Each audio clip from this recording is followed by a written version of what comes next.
بسم اللہ الرحمن الرحیم۔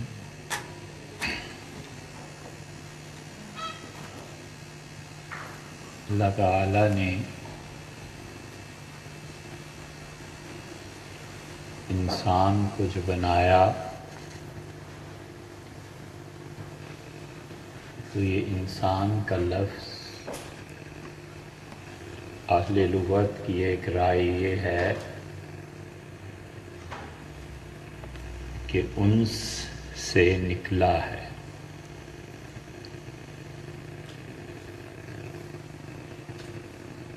اور انس کہتے ہیں تعلق کا ہو جانا۔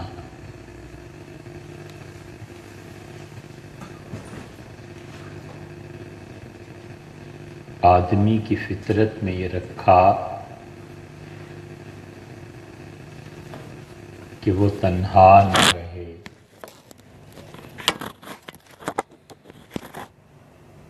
اس لیے بہت سی روایات ایسی بھی ملیں گی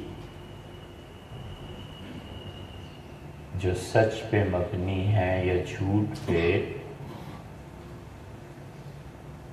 لیکن حقیقت یہی ہے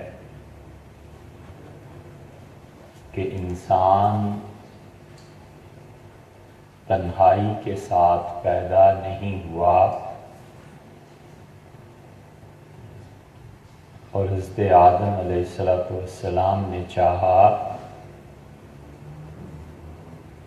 کہ وہ تنہائی کی زندگی بسر نہ کریں، اور انہوں نے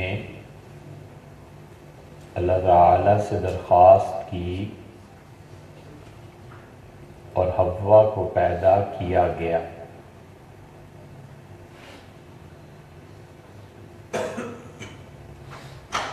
یہ حکایت امر واقعہ میں سچ ہو یا جھوٹ ہو،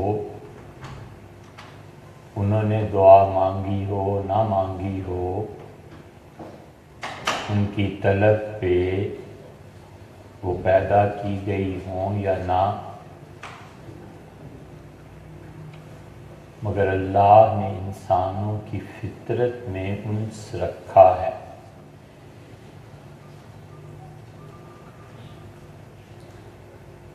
اور یہ مانوس ہو جانا جب بڑھ جاتا ہے تو وہ ایک بیج پڑ جاتا ہے ایک دوسرے کے ساتھ تعلق کا،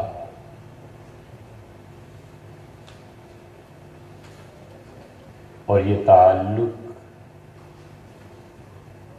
جب حواس پہ چھانے لگے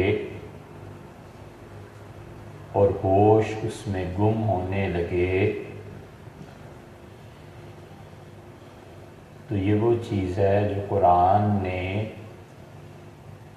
بیان کی اور کہا کہ والذین آمنوا، اور وہ لوگ جو ایمان لائے،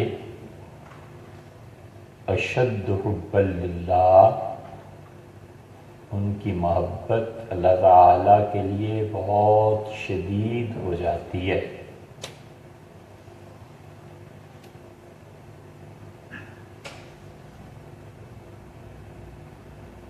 صورت کا ادراک نہ ہو اور محبت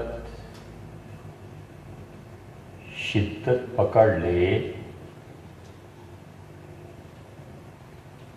تو اس کو صوفیہ تعبیر کرتے ہیں عشق سے۔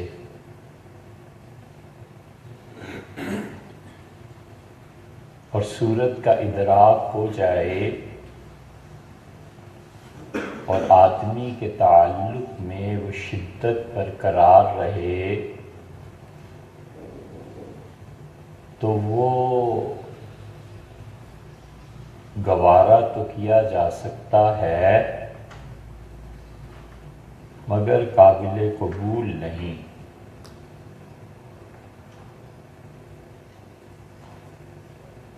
اس لیے کہ عشق اور شراب دونوں ایسی چیزیں ہیں جو انسان کو اس کے موجودہ احوال سے نکال دیتی ہیں۔ عشق کا مورد اگر صحیح ہو تو موجودہ حالات سے نکل کر وہ ترقی پذیر ہوتا ہے اور پھر اس کی کوئی انتہا نہیں ہوتی، اور عشق کا مورد اگر صحیح نہ بنے تو جتنی عشق کی شدت ہے اتنا ہی اس کی ذلت میں اضافہ ہے۔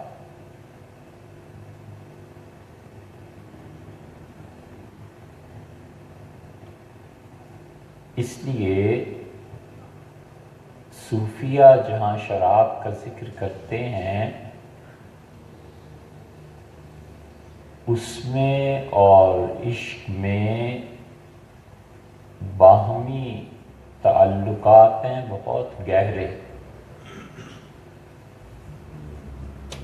حافظ شیرازی بار بار جو ذکر کرتے ہیں پینے اور پلانے کا، اور علامہ اقبال بار بار ذکر کرتے ہیں شاہین کا، اور فرید الدین عطار وہ بھی ذکر کرتے ہیں ایک پرندے کا، اور مولانا روم مثنوی میں جو ذکر کرتے ہیں نئے کا، بانسری کا، یہ سب استعارے ہیں، اور استعارے میں بات کرنا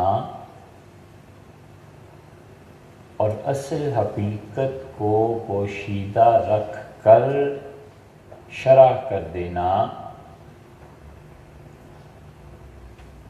یہ ان لوگوں کا ایک طریقہ ہے جو لوگ معرفت الہیہ میں اپنا مقام رکھتے تھے۔ مثنوی کے آغاز میں مولانا نے لکھا ہے کہ خوش طرح باشد کے سر دل براں، بڑا ہی خوشحال اور اچھا آدمی ہے وہ جو اپنے دوستوں کے قصے، اپنی محبت کے قصے گفتائے در حدیث دیگراں دوسرے لوگوں کی حکایت بیان کر کے بات کو پہنچاتا ہے۔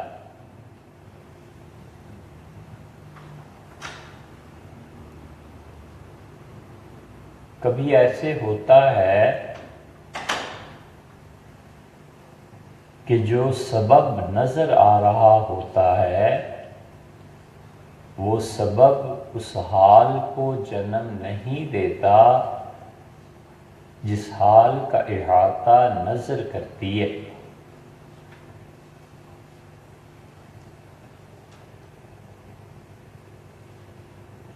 حال کا سبب اور ہونا اور نظر کا احاطہ کسی اور چیز کا ہونا، یہ بہت جگہ پر پایا جاتا ہے۔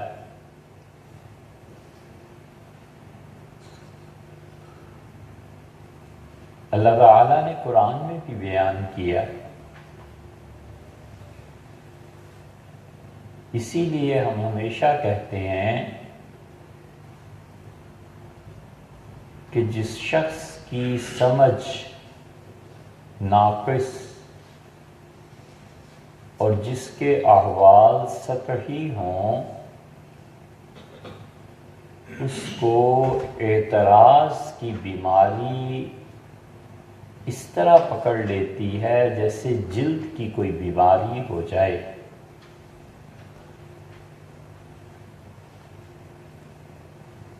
ناقص انسان کی سمجھ جو نتائج پیدا کرتی ہے وہ بھی نقص ہے، اور ناقص انسان کی فہم جب ناقص ہوتی ہے تو اس سے کبھی بھی اعلیٰ نتائج برآمد نہیں ہوتے۔ ناقص اپنی سطح پر سوچتا ہے اور اس نے ارتفاع دیکھا نہیں ہوتا، اس کی ساری زندگی کا ماحصل فقط ایک لفظ ہے اور وہ ہے اعتراض۔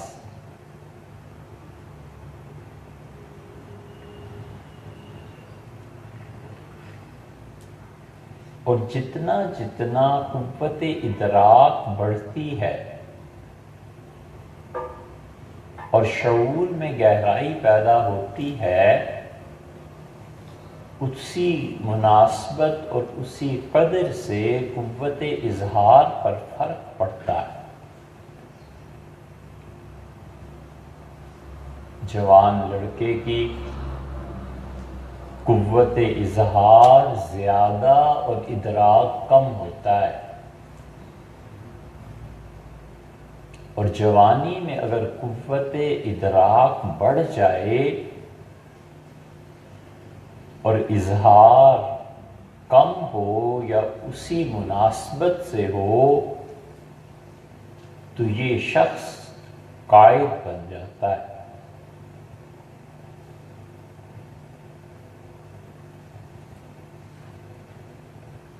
اور جب آدمی یہ جان لے کہ حال اور اظہار اس سبب سے نہیں ہے جو مجھے نظر آ رہا ہے، تو یہ اس کی معرفت ہے۔ اس لیے صوفیہ میں کوئی بھی ایسا شخص جو تصوف کے ائمہ میں سے ہو اور وہ واقعی نمائندہ ہو، ترجمان ہو تصوف کا، اس نے کبھی کوئی ایسی بات نہیں کہی جس کی اصل کتاب و سنت میں نہ ہو۔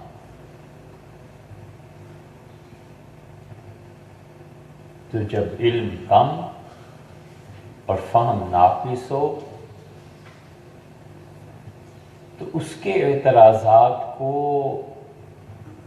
بس گزر جانا چاہیے۔ قرآن بھی سے کہتا ہے کہ ہر حال کا سبب جو تمہیں نظر آتا ہے ضروری نہیں ہے کہ وہ حقیقی ہو۔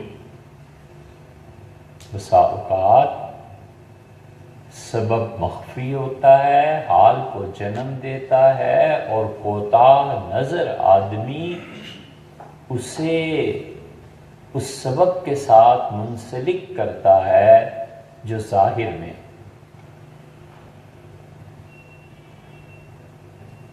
ایک بیٹے کے قتل کی تجویز کی اور کنویں میں پھینک آئے،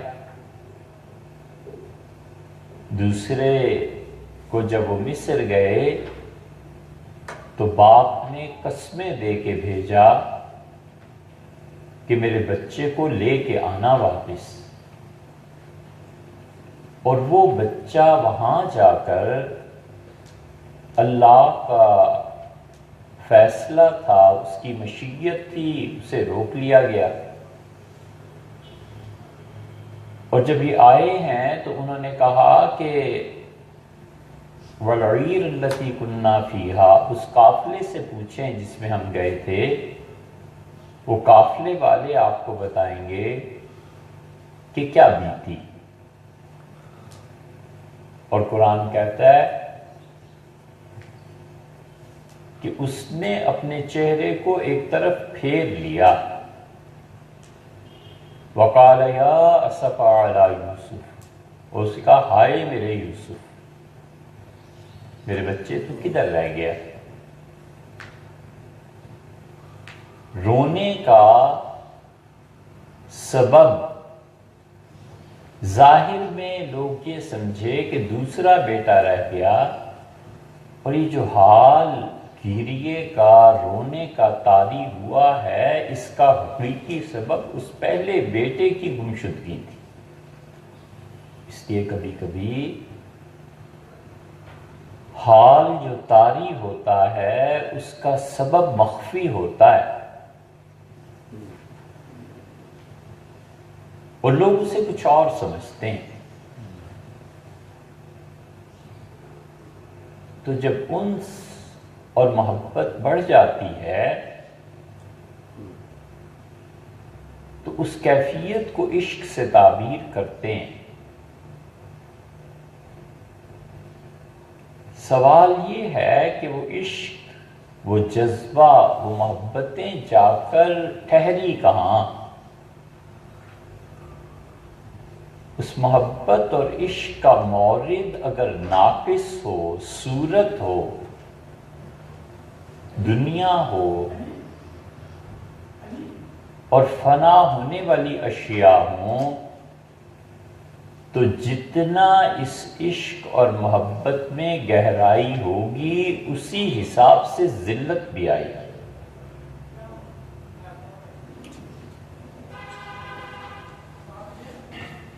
اور جتنا یہ عشق اور محبت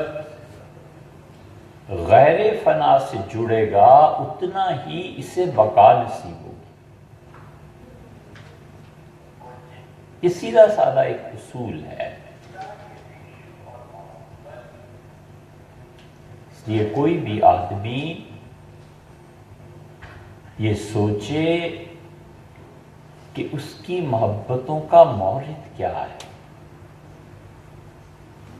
اگر وہ فانی ہے اس پہ فنا اور ذلت لازمی ہے، اور اگر وہ باقی ہے تو اس کی بقا اور عزت باقی ہے.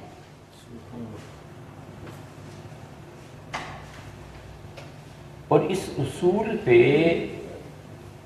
پرکھے جتنا بھی اتنا ہی بصیرت حاصل ہوتی ہے.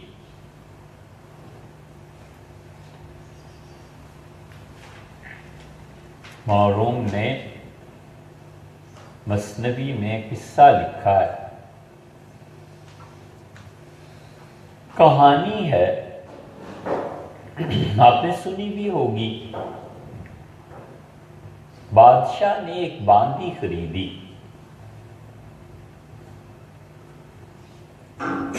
اور اسے بہت پسند آئی. شکل و صورت، عمر، نقش و نگار،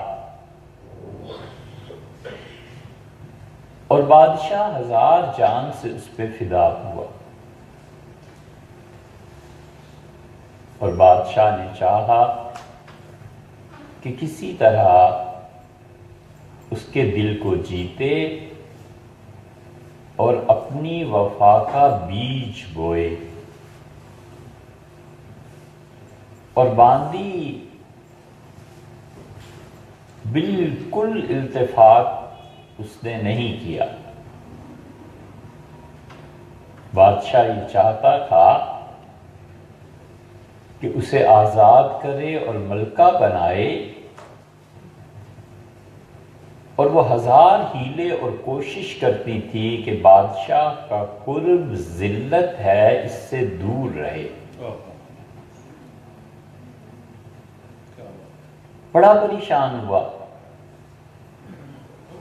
اور اس نے اعلان کروایا کہ اگر کوئی طبیب مل جائے تو اس کا علاج کرے. طبیب کہیں مقدر سے ملتا ہے اور ڈھونڈنے سے بسا اوقات اس کا گھر جنگل میں اور چھپ جاتا ہے۔ حکیم جانتا ہے کہ کانٹا کہاں چبھا ہوا ہے، اور وہ سالہ سال کے علاج سے جان چھڑا کر ایک لمحے میں علاج کر دیتا ہے۔ اسی لیے کہتے ہیں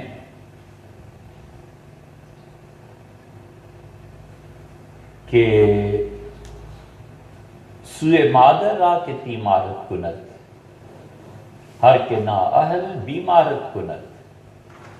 مثنوی میں فرمایا کہ ہر آدمی جو نااہل ہوتا ہے اگر تمہارا علاج کرے گا تو مزید تمہیں برباد کرے گا۔ ماں کے پاس آ کہ وہ تیرا علاج کرے۔ مولانا نے ایک جگہ بڑی اچھی مثال دی ہے مثنوی کے آغاز میں، فرمایا کہ گدھے کی دم میں کانٹا چبھ جائے تو اس کو گدھے کو کوئی چیز نہیں پتا کہ اس تکلیف کو کیسے دور کرے۔ دو لتیاں جھاڑتا ہے، اٹھتا ہے، بیٹھتا ہے، اچھلتا ہے، اور کانٹا مزید گہرا ہوتا چلا جاتا ہے، اور گدھے کو سمجھ نہیں آتی کہ کیا کرے، تکلیف میں اضافہ کرتا ہے۔ اور اگر طبیب مل جائے اور کانٹا نکال دے تو بس امن اور سکون ہے۔ بادشاہ کو طبیب کی تلاش تھی، اور ایک دانا آدمی ملا۔ بادشاہ نے کہا سلطنت دینے کو تیار ہوں بشرطے کے التفات۔ بادشاہ نے کہا کہ منہ مانگا انعام دوں گا بشرطے کہ محبت کا اثر جہاں یہ شعاع پڑ رہی ہے وہ زمین قبول کر لے۔ اس نے کہا کہ تم ہٹو اور میں اس کا علاج کرتا ہوں، اور اس نے اس کی نبض پہ ہاتھ رکھا اور کہا میری بیٹی کہاں رہی؟ اس نے دل کی باتیں کھل کے کی، اور اس نے کہا فلاں جگہ پیدا ہوئی۔ اچھا تم نے کیا پھر وہاں کیا؟ اچھا پڑھی؟ کتنا پڑھا؟ کس سے پڑھا؟ اور مقاصد نیک ہوں تو سوالات میں برکت ہوتی ہے، اور مقصد مخلوق خدا کو تنگ کرنا ہو تو یہ سارے سوالات لکھ لے، قیامت میں اللہ بھی اس سے ہی پوچھے گا۔ نیتیں منزلوں کو بدل دیتی ہیں۔ اور پھر اس نے کہا اچھا پھر کیا ہوا؟ اس نے کہا پھر اس طرح قحط پڑا، کیا ہوا؟ بیچی گئی، اور سمرقند کے سنار نے خرید لیا، اب اس کی نبض پڑ گئی۔ اس نے کہا اس نے مجھے اپنے پاس رکھا، اور ایسا خوبصورت، ایسا مجھے سونے میں لاد دینے والا، ایسے اچھے کپڑے پہنانے والا، اور ایسا میرا محبوب، اور پھر میں جنگ میں پکڑی گئی اور بیچی۔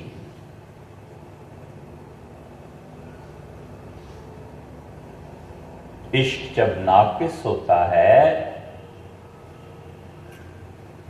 تو تکمیل خواہش کے بعد وہ نفرت میں تبدیل ہو جاتا ہے۔ ناقص خون ہوتا ہے،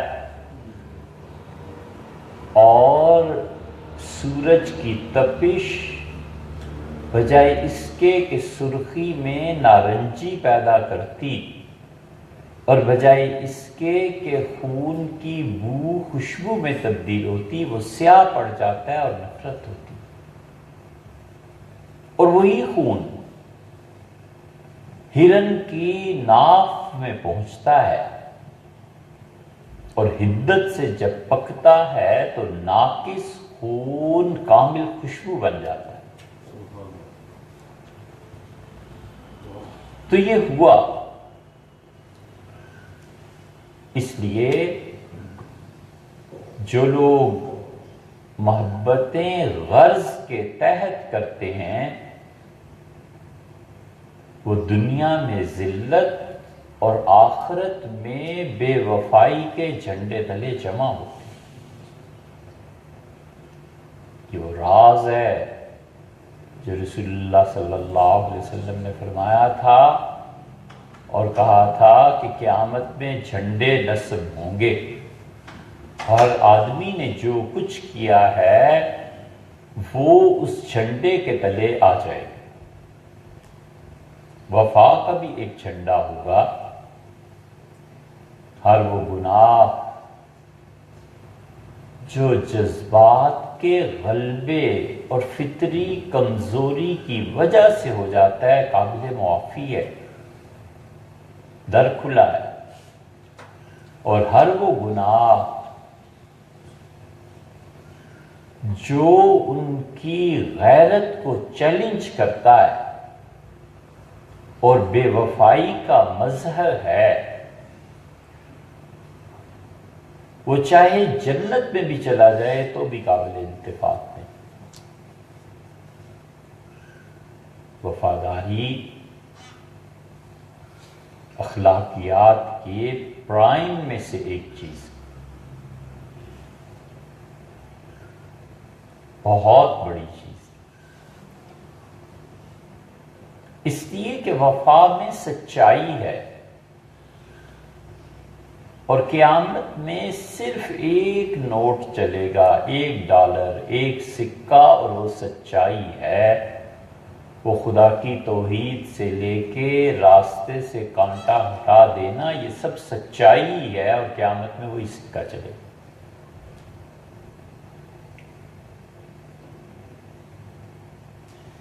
اس لیے جب غرض کے تحت محبت آتی ہے تو وہ ذلت کو جنم دیتا ہے۔ یہ وصال، غرض اور محبت جب ملتی ہیں تو پھر اولاد ذلت ہوتی ہے، اس کا نام ذلت رکھو۔ لے جائیں مجھ کو مال غنیمت کے ساتھ عدو، لے جائیں مجھ کو مال غنیمت کے ساتھ عدو، تم نے تو ڈال دی ہے سفر، تم کو اس سے کیا؟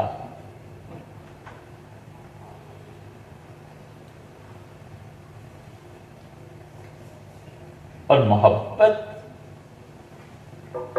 اور عشق جو صورت تک محدود رہتا ہے نا، اور نیت کی خرابی تک، اس پہ بالا اور اس سے کہیں زیادہ کائنات میں نتائج پیدا کرنے والا وہ عشق ہے جس کو صورت نصیبی نہیں ہوتی، جو ترستا رہتا ہے کہ کوئی صورت ہو، وہ صورت کی تلاش میں بت تراش لیتا ہے، وہ صورت کی تلاش میں ہی اس کی محبت کوئی درگاہ چاہتی ہے، وہ صورت کی تلاش میں ہی کوئی قبر چاہتا ہے، وہ صورت کی تلاش کے جذبے کو تسکین دینے کے لیے کہیں چوکھٹ چوم لیتا ہے، وہ صورت کو دیکھنے کے جذبے ہی سے جا کر حجر اسود کو بوسہ دیتا ہے اور پہلوں دروازے پہ کھڑا رہتا ہے۔ کبھی اے حقیقت منتظر نظر آ لباس مجاز کہ ہزاروں سجدے تڑپ رہے ہیں میری جبین نیاز میں، تو نظر تو آ ہے کہاں؟ یہ بے صورت کی محبت ہے جو کائنات کو ہلا کر رکھ دیتی ہے، اور وہ صورت والوں کی محبت ہے جو زمین پہ گندگی کا اضافہ کرتی ہے۔ طبیب نے بادشاہ سے کہا کہ سمرقند کے زرگر میں، صراف میں، زیور بنانے والے میں دل پھنسا ہوا ہے، اور یہ ہے اس کا اصل مرض۔ بادشاہ نے اس کو بلایا، گفتگو کی، اور اس زرگر نے اپنا حال بیان کیا، اور مولانا مثنوی میں لکھتے ہیں کسی وجہ سے اسے پڑھنا پڑ گیا تو خیال آیا کہ شاید یہ اچھا کھانا ہو تو ہم سب مل کے کھائیں۔ مولانا کہتے ہیں کہ بادشاہ نے بلایا، گفتگو کی، لیکن تم جانتے ہو کہ یہ محبت کیا ہے؟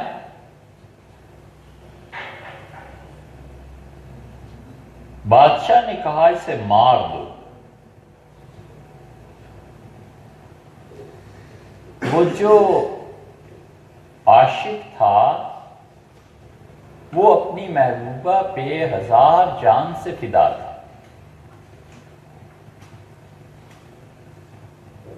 اور عاشق ہمیشہ اپنے محبوب سے کم تر درجے پہ آتا ہے۔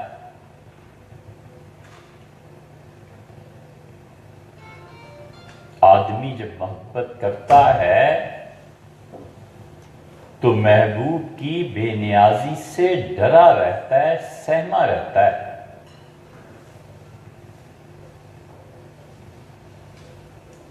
حضرت شیخ عبد القادر جیلانی رحمۃ اللہ علیہ ناراض ہوئے اور کسی سے فرمایا کہ ہماری خانقاہ چھوڑ دے۔ وہ روتا جاتا تھا اور کہتا تھا حضرت آپ کو مجھ جیسے ہزاروں مل جائیں گے اور مجھے آپ جیسا زندگی میں ایک بھی نہیں ملے گا۔ تو جو محبوب ہوتا ہے اس کی بے نیازی ہمیشہ لرزاں رکھتی ہے کہ کہیں چشم التفات کہیں اور چلی گئی تو میرا کیا بنے۔ او بناز عجب من بنیاز عجب، اس کی غیرت اور اس کی بے نیازی، وہ بھی مارے جانے کے قابل ہے، مر جاؤں گا میں، وہ اتنے بے نیاز ہیں۔ من بنیاز عجب، اور میں بار بار اپنی نیاز، اپنی بندگی پیش کرتا ہوں، پتہ نہیں قبول ہوتی ہے کہ نہیں۔ اس لڑکے نے آخری بات کہی اور اسے کہا این جہاں کو ہستم فعل ما ندا سوء ما آیند ہا سوء ما آیند ہا، نہیں، ای جہاں کو ہستو فعل ما ندا، یہ دنیا پہاڑ ہے اور ہمارا فعل آواز ہے۔ سوء ما آیت نداہا را صدا، اور آوازوں کی گونج ہماری طرف پلٹتی۔ مثنوی کا ایک ایک شعر خبر دیتا ہے کہ وہ کہنے والا کس مقام کا آدمی ہے۔ فرمایا دنیا پہاڑ ہے اور ہمارا فعل ایک آواز ہے۔ پہاڑ اور مادیت، اس میں کثرت ہے، اور کثرت کا مسئلہ یہ ہے کہ اس کے اجزاء میں جب ایک میں حرکت پیدا ہوتی ہے تو دوسرا جز اس کا جواب دیتا ہے۔ جو اشیاء کثرت پہ مبنی ہوتی ہیں وہ حرکت اور اس کے جواب اس سے اپنا پیچھا نہیں چھڑا سکتی۔ مولانا کہتے ہیں یہ کائنات، یہ دنیا جو تم دیکھتے ہو، یہ ساری کی ساری پہاڑ کی طرح ہے، اور ہمارے افعال ندا ہیں، آواز ہیں، اور آوازوں کی گونج لوٹ کے آتی ہے۔ پہاڑ میں کھڑے ہو کے آواز بلند کرو اور وہ آواز لوٹے گی، ایکو پیدا ہوگا اس میں۔ اور اصل بات یہ کہنا چاہتے ہیں کہ محبت رد عمل چاہتی ہے۔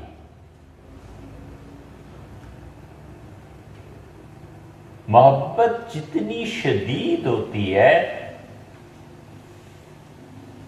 لذت اتنی زیادہ ہو جاتی ہے، اور محبت اپنا رد عمل چاہتی ہے،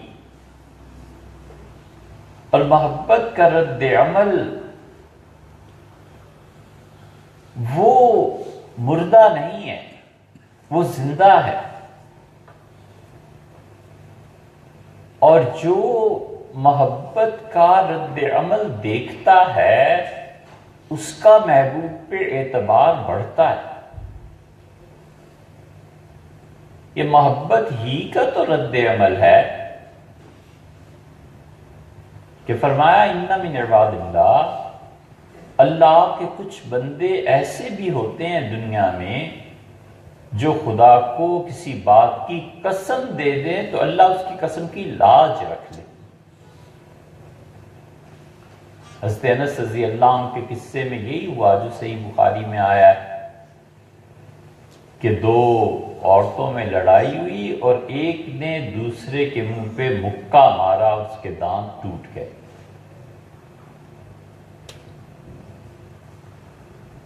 حضرت رسالت پناہ صلی اللہ علیہ وسلم نے فیصلہ فرمایا کہ اس کے بھی دانت توڑے جائیں، اور انہوں نے قسم کھا لی کہ اللہ کی قسم ہماری بہن کے دانت نہیں توڑے جائیں گے، اور رسول اللہ صلی اللہ علیہ وسلم کو حیرت ہوئی، فرمایا قسم کھاتے ہو؟ اور یہودی کچھ دن بعد آئے اور کہا کہ ہماری جو خاتون ہے اس کے تو دانت ٹوٹ گئے، کیا فائدہ ہم کسی اور کے دانت توڑیں، آپ پیسے دے دیں اور قصہ ختم کر دیں۔ تو رسول اللہ صلی اللہ علیہ وسلم نے فرمایا اللہ نے تمہاری قسم کی لاج رکھ لی۔ برا رضی اللہ عنہ کا یہ حال تھا، انہوں نے ان کے حالات میں لکھا ہے کہ مسلمان کہیں میدان جنگ میں شکست کے آثار دیکھتے تھے تو کہتے تھے برا کو ڈھونڈو کہاں ہے، تو برا بن عازب رضی اللہ عنہ مل جاتے تھے تو انہیں کہتے تھے قسم کھاؤ برا کہ ہم فتح پائیں گے، شکست نہیں ہوگی۔ برا رضی اللہ عنہ اسرار پہ کبھی قسم اٹھا دیتے تھے، لوگ کہتے تھے اللہ اس کی قسم کو کبھی بھی لوٹاتا نہیں ہے، اس کی قسم پوری کرے گا۔ یہ محبت کی گونج ہے، جو فعل کرتا ہے اس کا رد عمل لوٹتا ہے۔ نافرمانی کا بھی رد عمل لوٹتا ہے، بے ادبی کا رد عمل لوٹتا ہے۔ بے ادبی زندگی میں مشقت پیدا کرتی ہے اور ادب راحت دیتا ہے۔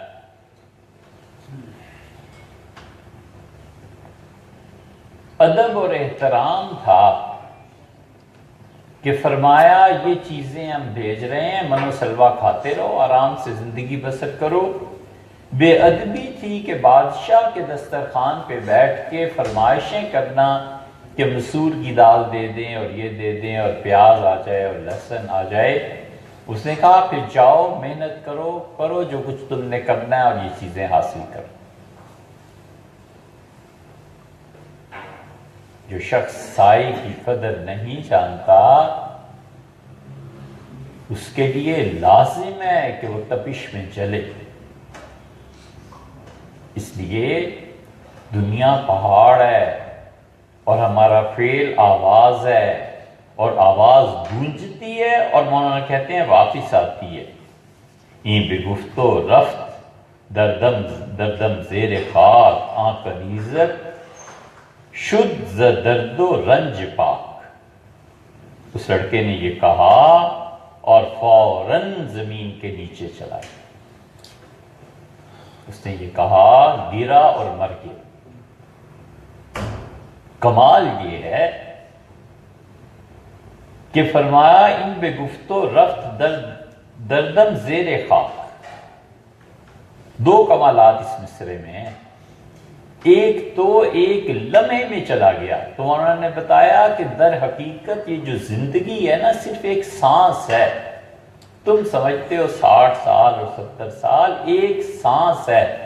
اگر اندر تھا تو باہر نہیں آیا اور باہر تھا تو اندر نہیں گیا. بس یہی ہے موت، اور کیا. آخری سانس جو اس نے لیا وہ اتنی ہے نا زندگی، اور کیا ہے. اگر اس مریض کا سانس باہر تھا پھر اندر نہیں گیا، اور اندر تھا پھر باہر نہیں آیا، بس یا باہر آ گیا، ختم ہو گئی بات. اور زیر خاک فرمایا کہ وہ خاک کے زمین کے نیچے چلا گیا. صورتیں خاک میں ہی ملتی ہیں. یہ دوسرا کمال ہے جو بتایا ہے کہ صورتیں خاک میں ملتی ہیں اور حقائق دل میں جمع ہوتے ہیں، اور صورت اور حقیقت کے فرق کو سمجھنا معرفت پیدا کرتا ہے.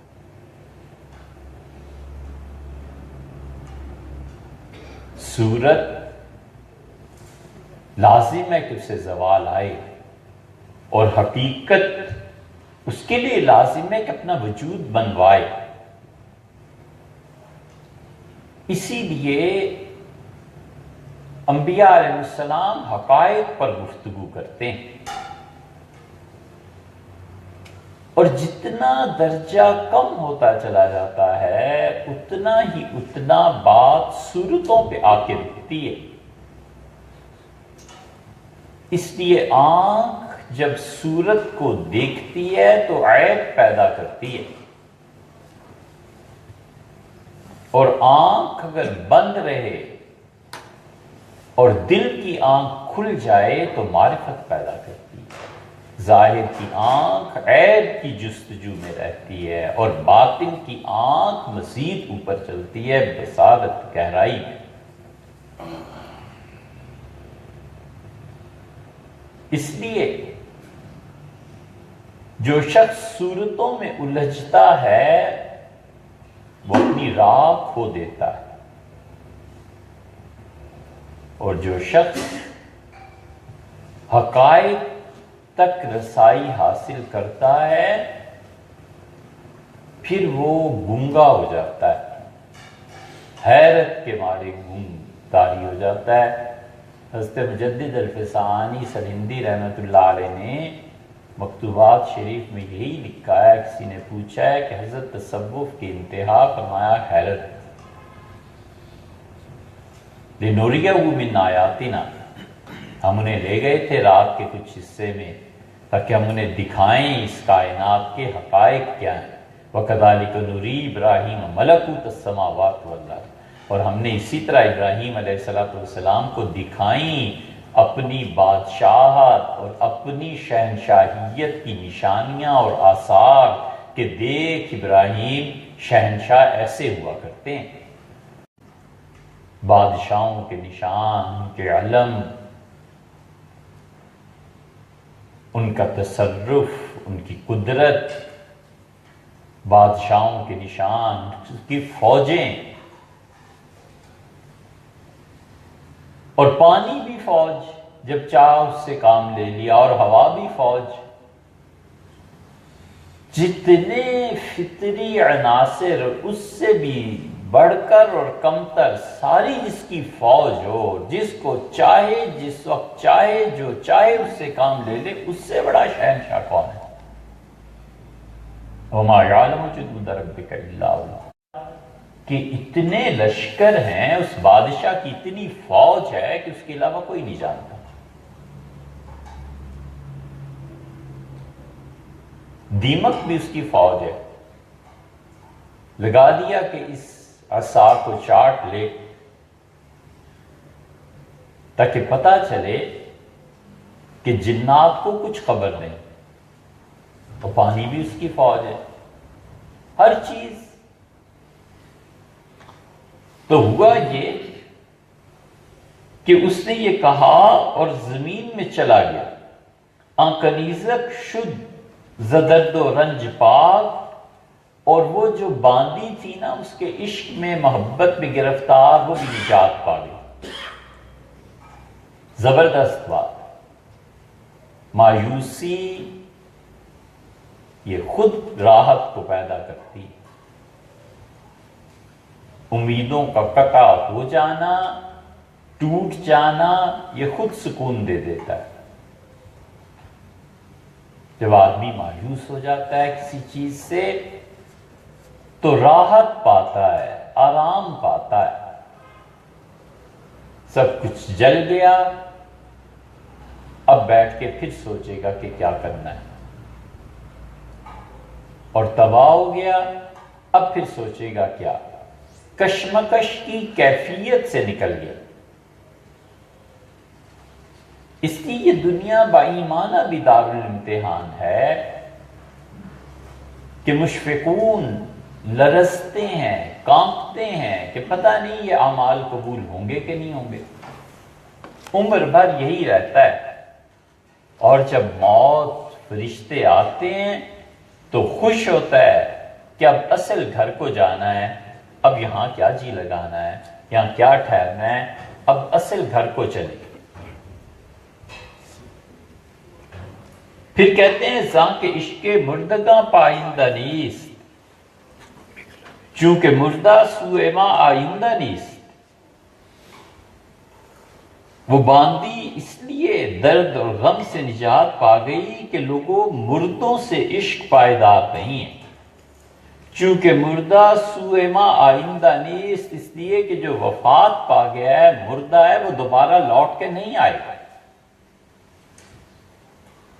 تو اسے نجات مل گئی اس عشق کے درد اور غم سے.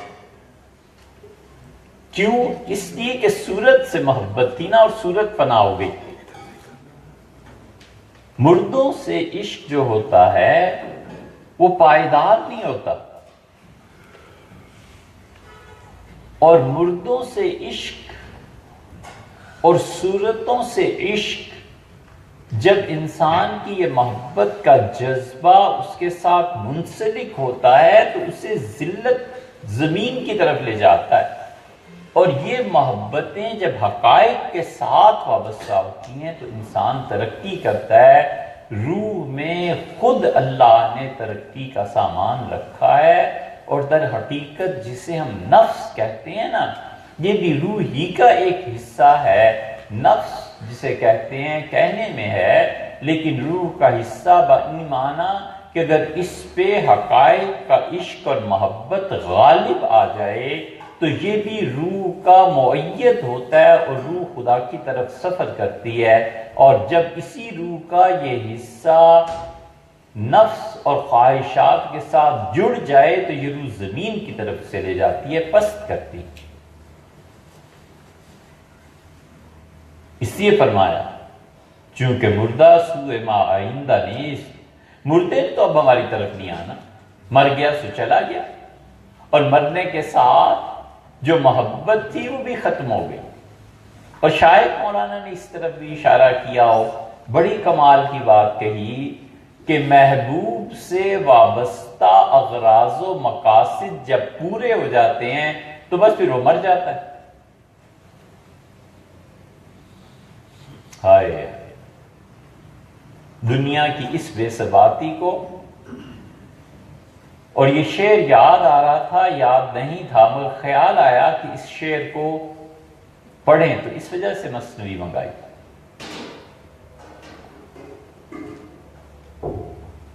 جو محبتوں کا دم بھرتے ہیں نا، خاموشی سے غور کرتے رہو، کئی سال میں کھلتا ہے. کبھی کبھی کئی دنوں میں کھلتا ہے۔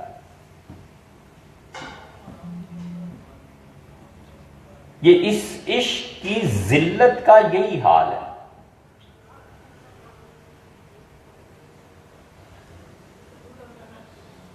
کہ محبت ہے شہزادے سے اور لائن لگا کر کھڑے ہو جائیں دنیا کے لوگ لاکھوں کہ کسی طرح نظر پڑ جائے شہزادے کی، اور وہی شہزادہ شام کو پکڑا ہوا جب ایک محل میں اسے بھیج دیتے ہیں، پناہ مانگتے ہیں کہ ہائے کاش اس شہزادے سے دور ہی رہتے تو اچھا تھا۔ یہ محبت ہے۔ یہ محبت اس صورت سے اور جسم سے بھی نہیں ہے، اس کی دولت سے محبت تھی، اور دعویٰ یہ تھا کہ شہزادہ بڑا اچھا ہے۔ شہزادہ نہیں اچھا، اس کی دولت اچھی۔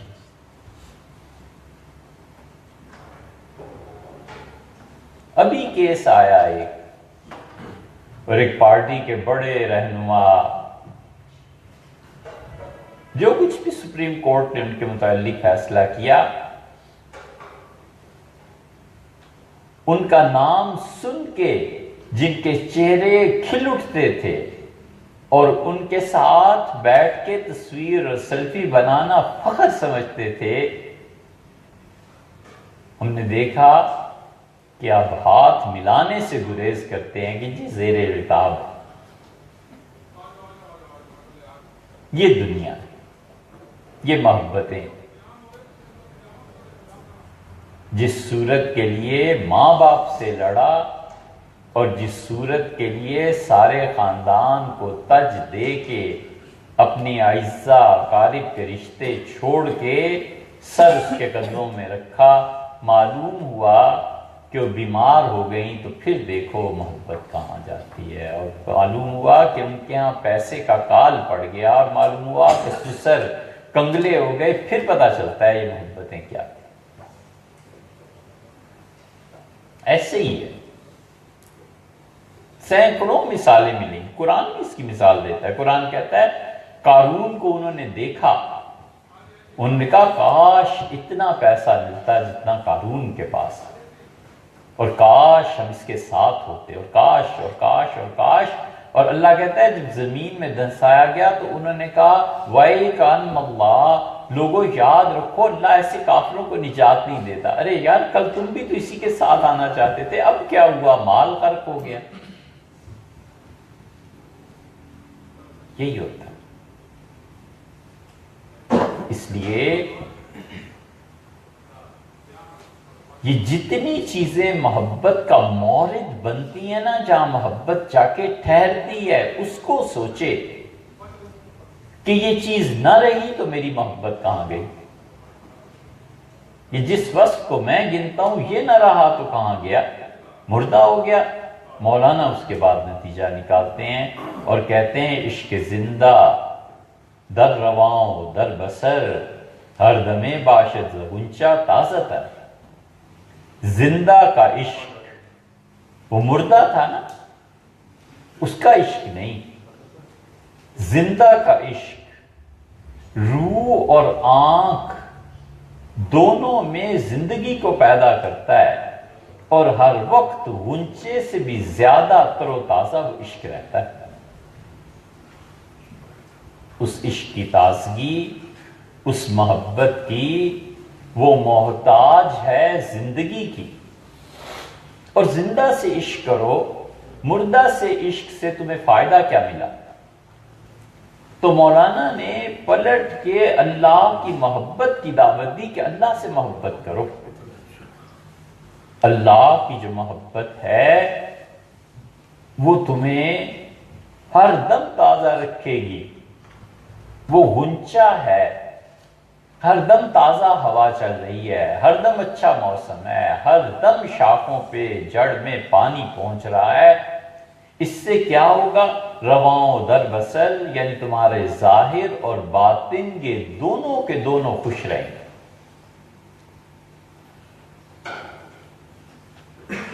اس لیے کہ آدمی جب مردہ کو بیچ میں رکھ کے زندگی اس کے گرد گھماتا ہے تو اس کے سارے احوال مردہ ہوتے ہیں، اور جب وہ زندہ کے گرد گھومتا ہے تو اس کے سارے احوال نشو و نما اور زندگی پاتے ہیں۔ دین کی تباہی کا بہت بڑا سبب یہ ہے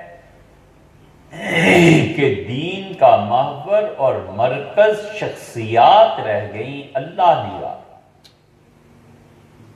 اگر اللہ ہوتا دین کا محور اور مرکز تو جن شخصیات کو وہ معصوم ثابت کرتا ہے اور اہل السنہ کے عقیدے کے برعکس چلتا ہے کہ ان کے نزدیک عصمت لوازمات نبوت میں سے، اور نبوت کے ساتھ معصومیت بھی ختم ہو گئی، اب یہ جو سر سے پاؤں تک زور لگاتا ہے کہ میرے اکابر معصوم، میرے اکابر، میرے اکابر، میرے اکابر، تو وہ ان ہستیوں کو رکھ کر دین ان سے اخذ کر رہا ہے۔ خدا کو اگر رکھ کے دین اس سے اخذ کرتا نا تو اللہ کی ذات جیسے زندہ ہے اور نقائص سے پاک ہے، اس کا دین بھی نقائص سے پاک رہتا۔ نقص والے لوگوں کو رکھ کے جو بہرحال بشر ہیں ان سے دین کو جب اخذ کرتا ہے تو خود بھی ناقص اور دین بھی ناقص۔ یہ ہے فرق۔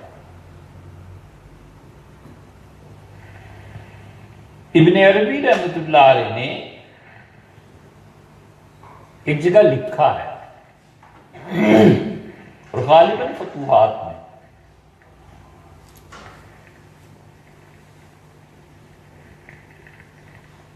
فتوحات جستا جستا کبھی دیکھی تو کئی مرتبہ یہ وسوسہ پیدا ہوا کہ مولانا نہ لکھتے ابن عربی رحمۃ اللہ علیہ تو کیا تھا،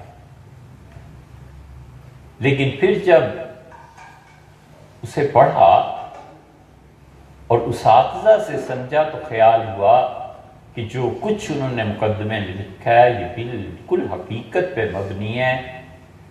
انہوں نے لکھا کہ حضرت رسالت پناہ صلی اللہ علیہ وسلم نے حکم دیا کہ اسے لکھو، اور میں مجبور ہوا کہ اسے لکھوں، اور جی نہیں چاہتا تھا، پھر ایک دن مجھ سے فرمایا کہ زندہ جلا دیے جاؤ گے اگر نہیں لکھو۔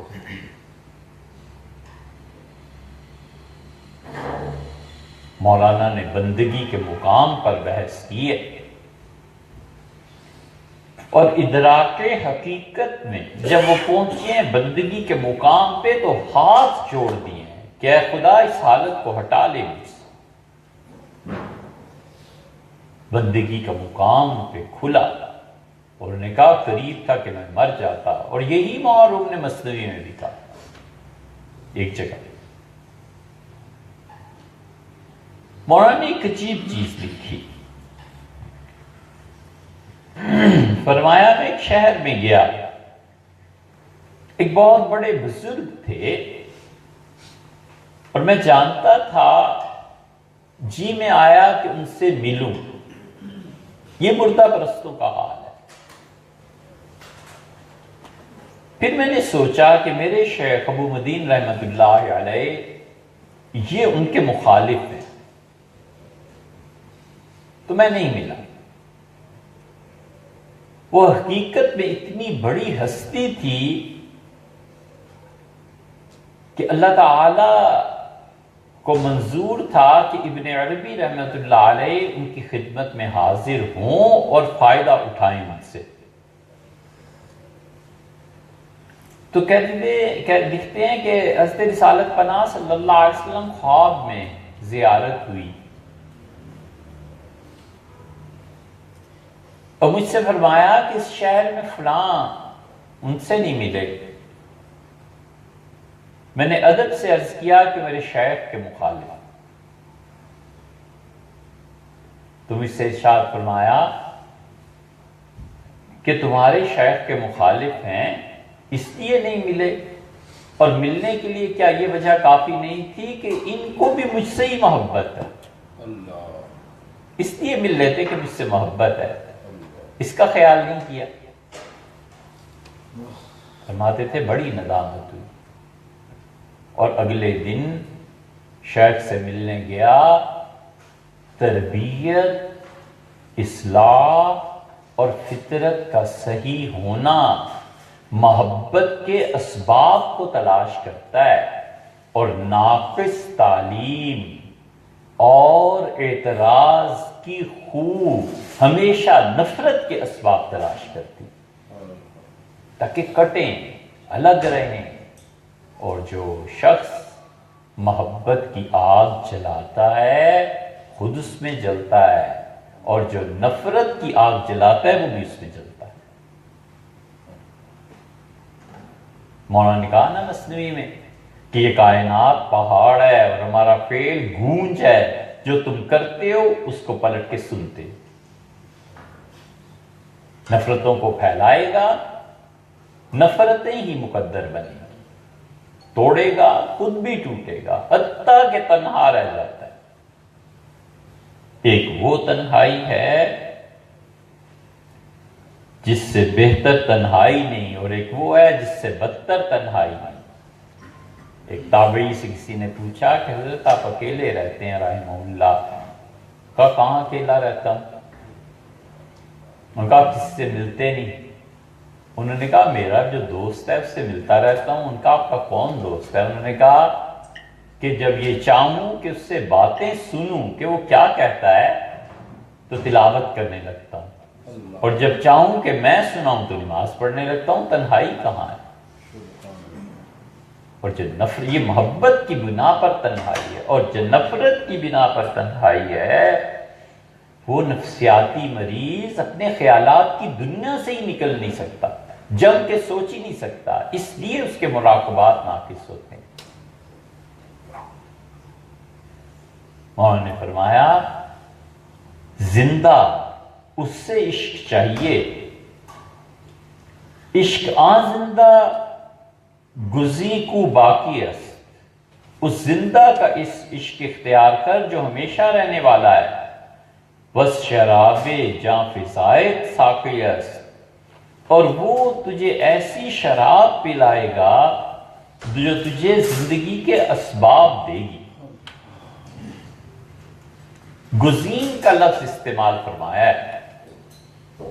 فارسی میں بہت سے مصادر ایسے ہیں جس میں پیش اور زبر کا فرق ہے، اور پیش اور زبر کے فرق سے معانی بدل جاتے ہیں۔ گزیدن کاٹنا، اور گزی کا لفظ استعمال فرمایا، گزی اختیار کرنا، رہنے کے معنی میں، باقی رہنے کے معنی میں۔ اور کہتے ہیں کہ دیکھو زندہ کا عشق اختیار کرو۔ عشق اصل میں، اور پھر دوسرے مصرے میں انہوں نے شراب کو لیا ہے۔ یہ عشق اور شراب میں آپس میں مماثلت کیا ہے؟ تو بتا دیا کہ عشق اور شراب در حقیقت دونوں میں آدمی اپنی موجودہ حالت سے نکل کر کسی اور کیفیت میں چلا جاتا ہے۔ یہ قدر مشترک ہے۔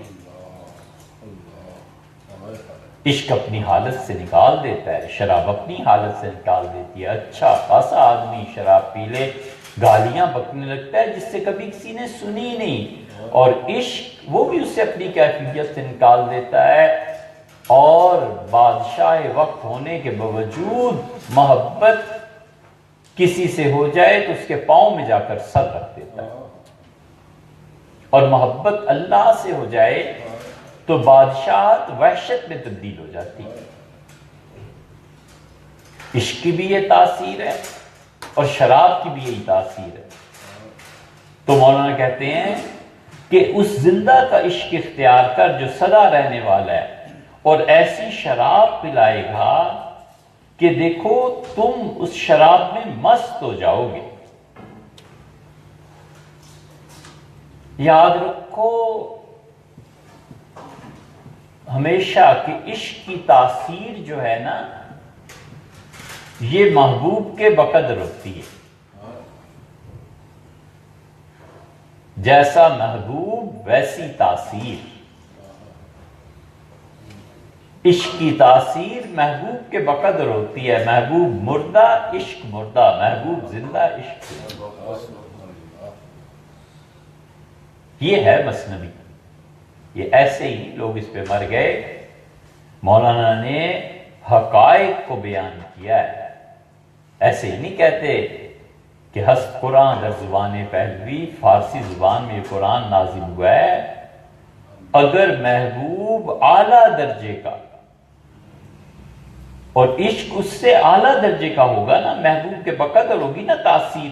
عشق کی تاثیر آئی، محبوب اعلیٰ درجے کا تھا، اسے بقا حاصل ہے، یہ بھی باقی رہے گا. اور محبوب کم تر درجے کا، عشق اس سے ہوا، یہ بھی اس کمتری اور ذلت میں چلا جائے گا. محبوب بادشاہ ہے. اس آدمی میں صفات دیکھو کیسی پیدا ہوتی ہیں. اور محبوب چوڑا چمار ہے تو دیکھو اس میں گندگی کی طرف جھکنا کیسے ہوتا ہے. عشق ہمیشہ محبوب کی جو جتنا اچھا یا برا ہے اسی کے بقدر تاثیر پلٹ کے آتی ہے.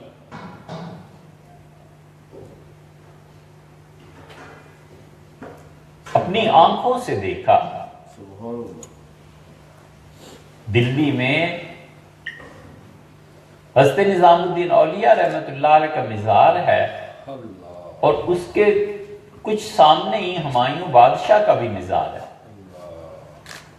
حضرت نظام الدین رحمۃ اللہ علیہ کے مزار پر گئے تو صحیح ہے یا غلط ہے یہ الگ بات ہے، وہ فکری بحث میں نہیں پڑھ رہے. سیٹھ آتے تھے، ہندو، سکھ، مسلمان، کافی دیر تک کھڑے یہ نظارہ دیکھتے رہے. اچھا بھی 100 آدمیوں کو کھانا کھلا دو. دسترخوان بچھایا، وہاں ہوٹل والے عادی ہیں، ان کی یہ مطلب پریکٹس ہے. دسترخوان بچھایا، 100 پلیٹیں فوراً لگ گئیں، غریبوں کی لائن لگی ہوئی ہے، اور 100 آدمیوں کو بلا کے کھانا کھلا دیا. ہاں سیٹھ صاحب یہ کھانا ہے، 100 بیٹھ کے اسے پیسے دیے اور چل پڑے. اور کچھ دیر کے بعد ہمایوں کے مزار پہ گئے. ایک مرد و عورت اور تاریکی میں ڈوبا ہوا مزار، اور اندر بیٹھ کے ٹھنڈا کھانا ٹفن کھول کے بیچارے کھا رہے تھے، اور ایک بلی گھوم رہی تھی. ہم نے سوچا جس نے اپنے آپ کو اس کے عشق میں فنا کر دیا نا، تو تاثیر اسی طرح پلٹ کے آئی کہ صدیوں بعد بھی زندہ کیا ہوگا، اس کے مزار سے بھی آج لاکھوں کھانا کھا رہے ہیں. اور ادھر دیکھ لو کیا بلی ہے اور کیا کوئی بیچارہ غریب مرد اور. اسی طرح ہوا کرتا ہے. جیسا عشق ہوتا ہے محبوب کے بقدر تاثیر لوٹ کے آتی ہے. اس لیے محبوب سوچے کس کو بنایا. کہتے ہیں عشق عام بگزیں کہ جملہ انبیاء یافتند از عشق اوکارو کیا. اس عشق کو اختیار کرو کہ جتنے بھی انبیاء علیہ السلام تھے نا، انہوں نے اسی عشق سے کارو کیا پایا. کارو کیا کیا ہوا؟ کار کا مطلب تو فارسی میں ہوا کامرانی، عزت، شرف. اور کیا کیسے بنا ہے؟ کیا کہتے ہیں؟ بڑائی کو. یہ کیانی بادشاہ جو تھے نا، یہ کیانی کا لفظ اسی سے بنا ہے، بڑے بادشاہ. کیانیوں کا پورا خاندان تھا، ایران کی تاریخ میں ملے گا. مولانا کہتے ہیں کہ اس عشق کو اختیار کر کے تمام نبیوں نے اس سے شرف پایا. کمال کی بات کی ہے مولانا نے. دیکھو انبیاء علیہ السلام کا نام لائے ہیں کہ وہ عشق بھی ہوگا تو ان حدود میں رہے گا جو انبیاء علیہ السلام نے حدود مقرر کی ہیں. وہ مجذوبوں اور عاشقوں والا عشق نہیں ہے کہ اس کا دیوانہ ہو گیا ہوں اور مجذوب ہو گیا ہوں اور یہ ہو گیا ہوں اور وہ ہو گیا ہوں. وہ کہتے ہیں انسانیت کے دائرے میں رہ کے عشقی ان حدود کو باندھ جو انبیاء علیہ السلام باندھ کر گئے ہیں. ایسے نہیں ہے کہ یہ عشق تمہیں از خود رفتہ کر دے، جیسے آدمی کو کبھی کبھی شراب کہیں سے کہیں لے جاتی ہے. اس عشق سے ہی تو تمام انبیاء علیہ السلام نے یہ شرف پایا ہے. یہ محبتیں ہی تو ہیں کہ آگ میں ڈالا جا رہا ہے اور اپنے موقف سے نہیں ہٹا. یہ محبتیں ہی تو ہیں اور محبوب پہ اعتماد ہی تو ہے یار. یہ بھی بڑی دلچسپ بات ہے.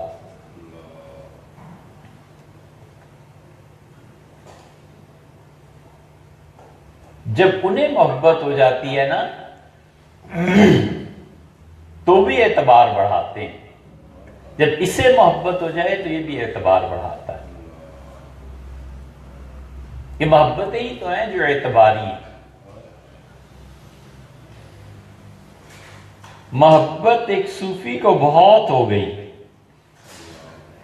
اس نے کہا بڈھا ہو گیا ہوں, مہربانی کریں. یہ محبتیں ہی تو ہیں جو رسول اللہ صلی اللہ علیہ وسلم 10 پارے ایک رکعت میں سورہ اعراف تک اور فلاں تک اور فلاں تک پڑھ لیتے تھے. یہ اور کیا ہے؟ سامنے نظر نہیں آ رہا کہ آگ میں بھسم ہو جاؤں گا اور کہتے ہیں کوئی نہیں, ٹھیک ہے, میں اللہ کی توحید سے نہیں ہٹتا. اسی لیے تو خدا جہاں بھی ابراہیم علیہ السلام کا ذکر کرتا ہے قوموں میں وہ مسلسل چلتے ہیں کہ واتخذ اللہ ابراہیم خلیلا, اور اللہ نے ابراہیم کو اپنا دوست بنا لیا. یہ محبتیں ہی تو ہیں. یہ محبت ہی تو ہے کہ وفات سے پہلے فرمایا کہ اللہ نے مجھے اپنا دوست بنا لیا, اور اگر میں اس کا دوست ایسا نہ ہوتا تو ابو بکر میرے دوست ہوتے. زبردست شرح کی ہے اس کی. عظمہ قاسم نانوتوی رحمۃ اللہ ایک جگہ پہ کمال کی شرح کی ہے اس کی. یہ محبت ہی تو یقین کو جنم دیتی ہے کہ فرعون لاکھوں کے حساب سے فوج لے آیا ہے, آگے سمندر ہے, راستہ کہاں ہے, وہ کہتے ہیں انا لمدرکون, سب پکڑے گئے. یہ محبت ہی تو یقین کو جنم دے رہی ہے. وہ کہتا ہے کلا انا معی ربی, ہرگز نہیں, میرا محبوب میرا پروردگار میرے ساتھ ہے. یار کیسے ہو سکتا ہے؟ محبت ادھر سے اس یقین کو جنم دے رہی ہے, اور ادھر سے ہو تو صوفی نے کہا کہ بڈھا ہو گیا ہوں, کبھی حکم ہوا تھا کہ 100 رکعتیں روز پڑھا کر آپ کے قرب کے لیے پڑھتا رہا ہوں, اب 50 کر دے.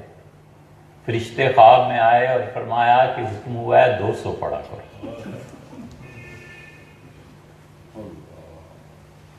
جانتا ہے یہ میرا بیٹا, یہ میرا شاگرد, یہ میرا محبوب, یہ اتنا سامان نہیں اٹھا سکتا. یہ یقین ہی تو ہے کہ وہ دگنا سامان اٹھانے کو کہتا ہے کہ میرے بیٹے چل, تو میرا بیٹا ہے نا, لے دو ڈبے اٹھا, چل یار 2 ڈبے. یہ یقین محبت ہی تو پیدا کرتی ہے. کیا مقام ہے. اس نقطے کو سمجھے تھے سیدنا علی رضی اللہ عنہ. محمد بن حنفیہ لڑتے تھے نا ہر جگہ جا کے دشمنوں کے مقابلے میں. انہوں نے اتنے تانے دیے. محمد بن حنفیہ جوان تھے رحمہ اللہ, وہ پلٹے اور کہا کہ والد جہاں جاتا ہوں لوگ آگے سے باتیں کرتے ہیں, تانے دیتے ہیں اور کہتے ہیں کہ کہو اپنے باپ علی رضی اللہ عنہ سے کہ حسن کو بھیجے, حسین کو بھیجے, تمہیں ہی ہر جگہ کیوں بھیجتا ہے؟ انہوں نے کہا میرے بیٹے سنو, تم سمجھتے نہیں ہو, تم میرے بیٹے اور وہ دونوں رسول اللہ صلی اللہ علیہ وسلم کے بیٹے.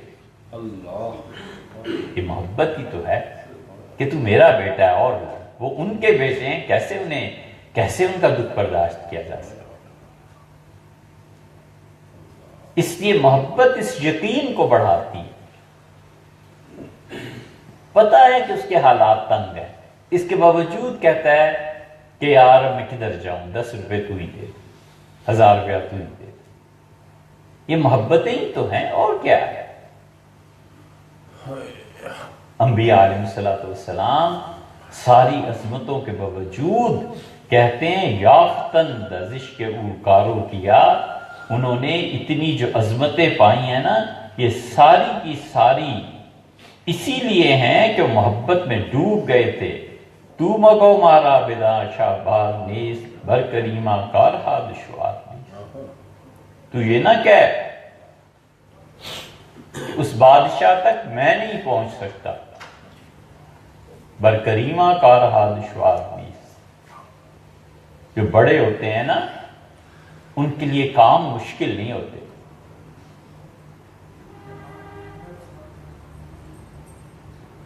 بھئی ہم ایک مرتبہ پھنس گئے کسی چیز میں، بڑا لمبا خط لکھا، حضرت نے صرف ایک یہ شعر لکھ کے بھیج دیا، نہ سلام نہ دعا نہ کچھ، صرف اتنا لکھ کے بھیجا، تو مگو مارا بداں شہباز نیست، بر کریمہ کارہا دشوار. تو یہ نہ کہے کہ میں وہاں نہیں پہنچ سکتا. ارے یار، جو کریم بڑے ہوتے ہیں نا، ان پر کام دشوار نہیں ہوتے. کریم کا لفظ استعمال کیا. کریم کا مطلب کیا ہوتا ہے؟ بڑے کا مطلب کیا ہوتا ہے؟ بڑا اور سخی. سخی کون ہوتا ہے؟ وہ جو پیسے خرچ کرے، جو لوگوں کے حاجت روا بنے، لوگوں کے کام کر دے. نہیں، یہ نہیں ہوتا. سخی در حقیقت وہ ہوتا ہے جو محتاج بنے اس کا تو لائق کے فخر ہو، جو اس کی محتاجی پہ پراؤڈ فیل کرتا کہ میں اس کے در پہ رہتا ہوں. بڑا آدمی وہ ہوتا ہے کہ جس کے ساتھ چھوٹے اپنی غلامی کی نسبت پر فخر کریں کہ میں ان کا غلام. بڑا یہ ہوتا ہے. سخی وہ ہوتا ہے جس کے مانگنے والے مانگ کر فخر سے کہتے ہیں کہ میں نے اس کے در سے مانگا، مجھے انہوں نے دیا. یہ ہوتا ہے بڑا آدمی. سخی وہ ہوتا ہے کہ جس پہ نگاہ پڑ جائے تو اسے پوری طرح یقین اندر سے جنم لے لیتا ہے کہ اب کوئی پرواہ نہیں، انہوں نے مجھے دیکھ لیا، بس کافی. سخی تو ایسا ہوتا ہے. سخی وہ تھوڑی ہوتا ہے 2 4 10 20 ہزار خرچ کے ساتھ. نہیں یار، جس کی نسبت غلامی پہ لوگ فخر کریں اور جس کی نسبت گدائیت پہ لوگ فخر کریں کہ میں ان کا غلام ہوں، میں ان کے در سے مانگنے والا ہوں، یہ سخی. بر کریمہ کارہا دشوار نیست. تم یہ نہ کہو کہ میری رسائی اس بادشاہ تک نہیں ہے. اسی مسئلے میں آگے چل کے مولانا نے ایک بڑی اچھی اور بھی حکایت بیان کی. بادشاہ کو شوق ہوا کہ کسی طرح اللہ تک پہنچے تو پتے پوچھتا رہا. کسی نے کہا فلاں جو بزرگ ہے نا، ان کی صحبت میں جاؤ تو اللہ کی راہ ملے گی. اسے بلا لیا، وہ آئے نہیں. پھر بلایا. اب ان کے احترام کی وجہ سے جبر بھی نہیں کر سکتا تھا اور رہ بھی نہیں سکتا تھا. تو ایک دن وہ بزرگ کہیں گزر رہے تھے، بادشاہ چوبارے پہ دیکھ رہا تھا. کسی خادم نے عرض کیا کہ حضرت یہی ہیں جن کی صحبت میں آپ نے جانا، یہ جا رہے. اس فوج کو کہا کہ کمند ڈالو ان کی کمر میں اور کھینچ لو اوپر. فوج تیار، جلدی گئے، پکڑا اور کمند ڈالی اور بادشاہ نے چرخی سے اوپر چڑھا دیا. بادشاہ کے پاس پہنچ گئے، ناراض ہوئے. فرمایا یہ کیا حرکت ہے؟ اس سے کہا حضرت حرکت تو جو بھی ہے، مجھے تو اپنی عاقبت عزیز ہے، اللہ تک پہنچنا ہے. کیسے؟ تو انہوں نے فرمایا ایسے ہی. اس کا کیا مطلب؟ انہوں نے کہا بس ایسے ہی جیسے تم نے مجھے کھینچ لیا نا، ان کی نگاہ مبارکہ پڑ گئی تو ایسے ہی اٹھا لیں گے تمہیں. یہ ہے بر کریمہ کارہا دشوار نیست. جو بڑا ہے نا، اس کے لیے مشکل ہی نہیں ہے، وہ اسی طرح کھینچ لیتا ہے. قرآن میں بھی آیا ہے اللہ یجتبی الیہ من یشاء، اللہ جس کو چاہتا ہے چن لیتا ہے. وَيَهْدِي إِلَيْهِ مِن يُنِيبُ، اور راہ دیتا ہے ان کو جو اس کی طرف نرمی، رغبت دل کی اچھائی، انابت رجوع کرتے ہیں۔ اجتبائی ہوتی ہیں چیزیں اور نسبتیں، اور اجتبائی نسبتوں میں جسے انتہائی مقام کہتے ہیں وہ دائرہ ہے نقشبندیوں کے نزدیک لا تعین کا، اور چشتی، نظامی اور صابری ان دونوں کے نزدیک وہ مراقبہ ذات ہے۔ مراقبہ ذات جو آدمی کرتا ہو اسے سمجھنا چاہیے کہ ساون میں اتنی تیزی سے بارش نہیں برستی جتنا اس آدمی پر لوگوں کا حسد اور ظلم برسے۔ جو آدمی ذات پاک تک مراقبات کرتا ہے نا، اس آدمی کو بس پھر یہ سمجھ جانا چاہیے کہ اب لوگوں کا حسد اور ظلم مجھ پہ ایسے ہی برسنا ہے۔ اس آگ میں جلے، اس حسد کو برداشت کرے، اس ظلم کو برداشت کرے کہ برسر باما کے تماشائیست لوگوں میں شور مچ گیا ہے کہ یہ ظالم ہے، اسے پھانسی میں دے دو، اور اسے پھانسی چڑھنا ہے۔ وہ کہتا ہے آپ بھی تو تشریف لائیں ذرا اوپر، آپ بھی تو جھروکے میں آ کے دیکھیں میں کیوں پھانسی چڑھایا جاؤں، یہ کیوں مار رہے ہیں لوگ، تیری وجہ سے تو مار پڑ رہی۔ اس لیے یہ ہمارے جتنے مشائخ تھے مراقبہ ذات پر زور دیتے تھے۔ دیوبند کے اکابر میں حضرت حسین احمد صاحب مدنی رحمۃ اللہ علیہ کو حضرت نے خط لکھا، ان کے شیخ نے، اور لکھا کہ اگرچہ مدینہ منورہ میں سب کچھ ہے مگر کچھ دن کے لیے گنگوہ آؤ۔ حضرت رحمۃ اللہ نے لکھا کہ میں جب گنگوہ پہنچا تو مجھے مراقبہ ذات تلقین فرمایا۔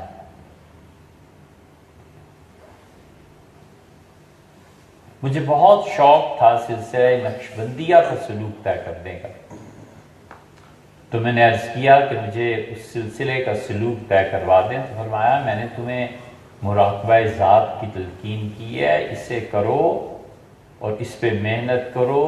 اس پہ محنت کرنے میں پیر مرید سے بڑھ جائے اور مرید پیر سے بڑھ جائے۔ آخری چیز گویا حضرت رحمۃ اللہ علیہ نے تلقین کی، مگر نہ سلوک کی کوئی انتہا ہو رہی ہے۔ یہاں سے پھوٹتی ہیں پھر چیزیں کہ اللہ کی ذات پاک کا اتنا شدید احساس کہ صورت ہوتی کوئی اور دیکھتا تو بھی یقین کے اس مرتبے تک، تو اس یقین کے مرتبے تک پہنچتا جو بغیر دیکھے اب بھی حاصل۔ برکریمہ کا رہا دشوار ہے۔ جو بڑے ہوتے ہیں نا ان کے لیے کام مشکل نہیں ہوتے، اس لیے نسبتیں پڑ جاتی ہیں کہ میں فلاں کا غلام ہوں، میں فلاں کے در پہ ہوں، فلاں نواب صاحب کی نظر کرم مجھ پہ ہے۔ یہ بنو امیہ میں اور جو نالائکیاں تھیں ان میں سے ایک نالائکی ان ظالموں کی یہ بھی تھی کہ نسبت کی قدر باقی نہیں تھی۔ حضرت ابو برزہ رضی اللہ عنہ تشریف لائے تو حکمران وقت غالباً یہ عبید اللہ تھا، اس نے کہا جاءکم محمدیہ، یہ تمہارا محمدی آیا ہے۔ انہوں نے کہا مجھے نہیں پتا تھا کہ حضور اقدس صلی اللہ علیہ وسلم کی نسبت بھی کبھی ذلت میں گنی جائے گی۔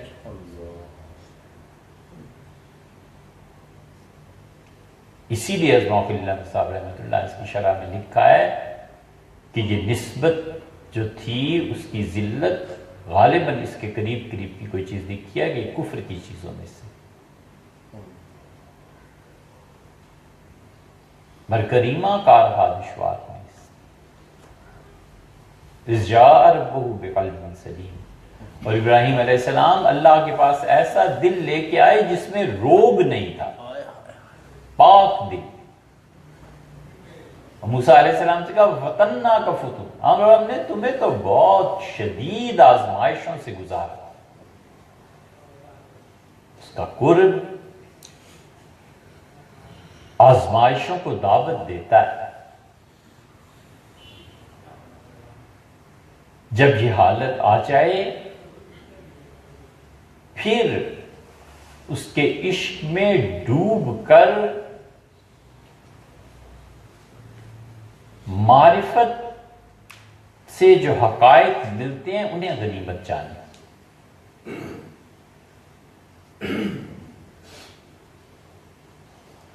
علم حافظے تک محدود رہ جاتا ہے، اور حافظے میں جتنی چیزیں آ جائیں اس پہ فخر کرتے ہیں کہ یہ یاد ہو گیا، یہ اور یہ فلاں کا اتنا حافظہ ہے۔ یہ علم نہیں ہوتا۔ اس کے بعد اگلا درجہ آتا ہے، وہ علم سے استنباط ہے، وہ علم سے استخراج ہے۔ وہ جو کچھ پڑھا تھا وہ تو سیڑھیاں تھیں، اب چھت پہ جب پہنچتا ہے تو براہ راست اس فضا میں سانس لیتا ہے نا جو اب علم کی کئی بو آنے لگتی، تو پھر اس کا تعلق اور نسبت اس علم سے جا جڑتی ہے جہاں فنا نہیں، جہاں ہر دن نئے حقائق ہیں، ہر دن نئی چیز۔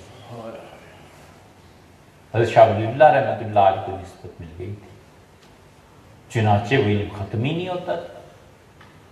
امام مالک رحمۃ اللہ علیہ کو، امام مالک رحمۃ اللہ خود فرمایا کہ میں جاتا تھا ائمہ اہل بیت، حضرت جعفر صادق رحمۃ اللہ علیہ وغیرہ کی نسبت کہ میں ان کے یہاں جاتا تھا، اور فرمایا کہ جب گئے جب نئی بات، جب گئے جب نئی بات، اس لیے کہ علم کا ناطا وہاں جا کر جوڑ دیا تھا جیسے زمزم ہے۔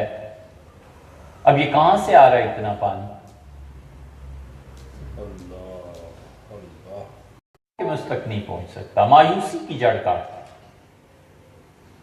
کیے جاؤ اپنا کام، اپنی بات کرتے رہو۔ جس دن انہوں نے نظر کرم کر دی، ساری زندگی کا نچوڑ اور خلاصہ اس دن مل گیا، نقد انعام اس دن مل گیا۔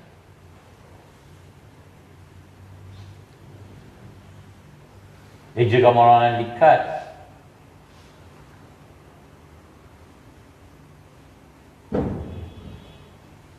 کہ بڑا لمبا عرصہ کوئی عبادت کرتا رہا اور ہمیشہ بتایا جاتا رہا کہ کوئی قبول نہیں، اور آخر پہ اسے کہا گیا کہ قبول است گرچہ ہنر نیست، ہمیں سب قبول ہے تیری عبادت، اگلی اور پچھلی، اور تجھ میں کوئی خوبی نہیں ہے، بس ایک بات ہے کہ جزما پناہ ذکر نیست، کہ ہمارے علاوہ تیرا ہے بھی کوئی۔ جب آدمی بے وفائی نہیں کرتا نا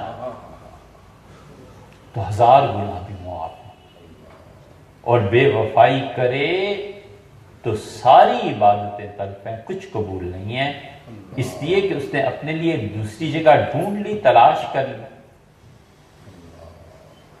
یہ چشتیوں میں، صابریوں میں جو وحدت الوجود کا غلبہ ہے نا، اس غلبے میں ایک بڑے صوفی تھے، انہوں نے لکھا، ہم تو حیران ہوئے اس آدمی کا جملہ پڑھ کے، پھر زندگی ان کی دیکھی کہ اللہ نے اس جملے کو قبول ہی فرما لیا ہوگا تو ہی کچھ نہیں کہا، ورنہ اتنی بڑی بات کون کہہ سکتا ہے، کہ انہوں نے لکھا کسی کو کہ پروردگار عالم کے علاوہ فرض کر لو اس کائنات میں کوئی اور خدا ہوتا بھی تو بھی اس پہ اس کی طرف نہ التفات کرتا، ہمیں ان سے ایسا تعلق۔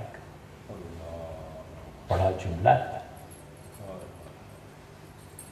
بڑا حوصلہ ہے اتنا کہنے کا، ورنہ آدمی کی کیا مجال ہے، آدمی چند لاکھ میں ادھر سے ادھر ہو جاتا ہے، انہوں نے کہا ان کے علاوہ کوئی در ہوتا تو بھی نہ جاتے، ہمیں تو ان سے ایسا تعلق، یہ محبت، یہ وفا۔ اسی لیے چشتیوں میں یہ عشق، شورش، غلبہ، رونا دھونا جو ہے وہ سب اس نسبت کا مظہر ہے کہ جزما پناہ دیگر نیست، کہ تیرے لیے ہمارے علاوہ کوئی پناہ بھی تو نہیں تھی نا، تو گیا نہیں، بس ہمیں یہ اچھا لگا۔ دیکھتے ہیں، خیال ہے کہ مثنوی میں آگے بھی اسے پڑھیں انشاءاللہ۔ ایک درمیان میں جو بات ہے اکابر کو دیکھتا ہے اور اللہ کی طرف دیکھنا چاہیے، مردوں سے کوئی مدعا ہی دلوں سمجھ نہیں آئی۔ مطلب یہ ہے کہ رسالت مآب صلی اللہ علیہ وسلم پہ معصومیت ختم ہو گئی نا جی، اب جو